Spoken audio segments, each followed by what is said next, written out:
Hey, we had our first in-person Sunday worship experience back together last Sunday. Let's talk about it.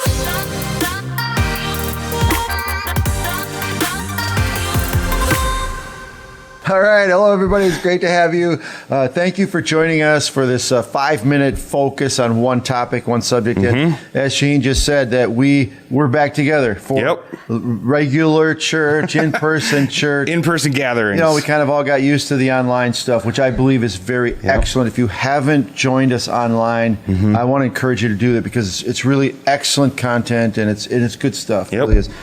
But the in-service thing, we found Sunday when we were together that it was a little disappointing, a little disheartening, wasn't it? It was. There was way less people than I was expecting. I was kind of thinking, and we both didn't have the same opinion on this, but I was thinking, absence makes the heart grow fonder kind of a thing. I thought, wow, we haven't been together for 8, 9, 10 weeks. Coming together, everybody'd be here, full house. It'll be like Easter. Oh, it would be great. Even though we had social distancing, we could only fit 150 people actually in the auditorium. Still be fine. But be fine. Anyway, huge disappointment. Very few people came. And there's many reasons for that. We're not here to actually talk about why people critique or judge or none of that. No. But we would like to talk about what is the value of going to a church service together in person, because some of us are thinking, why should I do it anymore? Do I need to do it? Don't. And we're going to talk really quick. There's 3 advantages to going to church. As a matter of fact, I believe these 3 things we can't really get any other way, or these are the best way to get it. And the first one, the reason it's valuable for us to come together on a regular basis on a Sunday now to worship together is to encourage one another. Because is people of like-mindedness come together, it inspires everybody around. And I think especially if it's a minority type of a group, or we see that in church history when there was a lot of persecution on the church, this coming together, seeing another person that believes in Jesus and we're on the same page. Huge encouragement. Refreshed people, gave them literally the strength sometimes to go through the next week. I'm not the only one. We're hanging on together. We're on this purpose together. And so I think a huge value of seeing each other on Sunday, even the ones I didn't talk to, just being in the same room together is encouraging because of what caused us to come together. We are unified in our belief in Jesus Christ, what he did for us, and our connection with God. Huge value. Also, I think the second thing then is worshiping together. We had music online, and God definitely. We had incredible music online. God touched my heart. It was cool. I listened to music driving in the car, whatever. But there's something different that happens when there's a bunch of people in a room and you're all singing together. I don't know what to describe it as.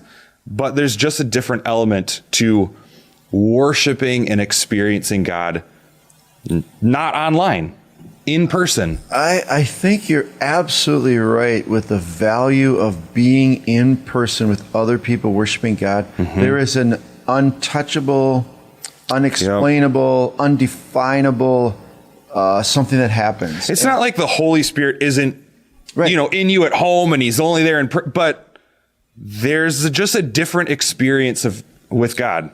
There is, and I don't think anyone can deny it. And I think that if you and I sometimes feel like, well, I don't really need to do that, I'm still in love with God or whatever, I think we're missing something that you might only notice if you do come together to worship with other people.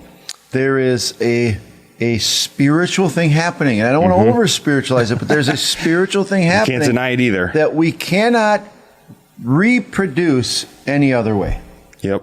Any other way. Okay, so encouraging one another, worshiping God. I think the final really advantage to coming together to worship has a lot to do with the regularity of it.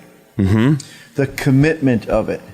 Because we've all heard absence, or not absence makes, but what was the other thing? That when I'm not there, it disappears. I don't know. What is it? Out of sight, out of mind. Out of sight, out of mind. Kind of a concept. Yeah, a little bit. The longer we're not engaged in something, the less value it has in our life. that's hard to describe as well. But every one of us know that concept is true. Yep.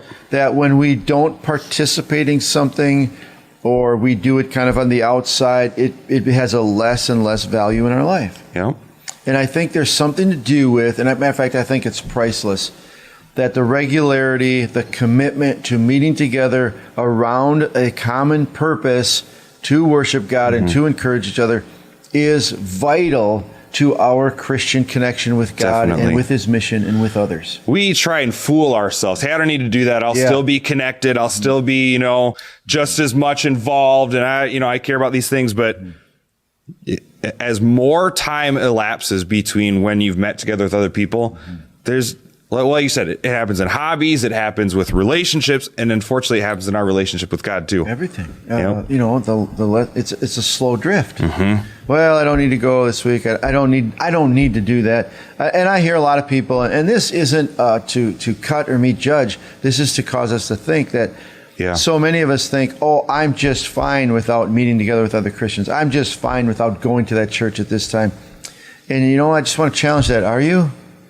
I hear people say all the time, well, my church is in a tree, deer hunting, or in a boat fishing, or on a golf course golfing, or in a shopping center shopping.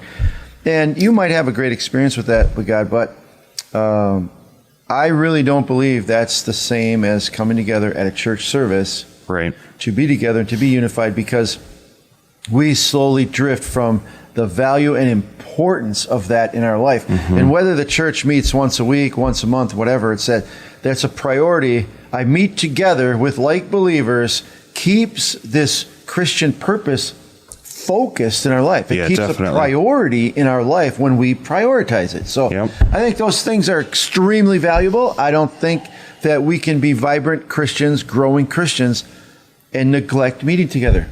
Definitely not. Maybe that's why the writer of Hebrews said, do not give up meeting together. There you go.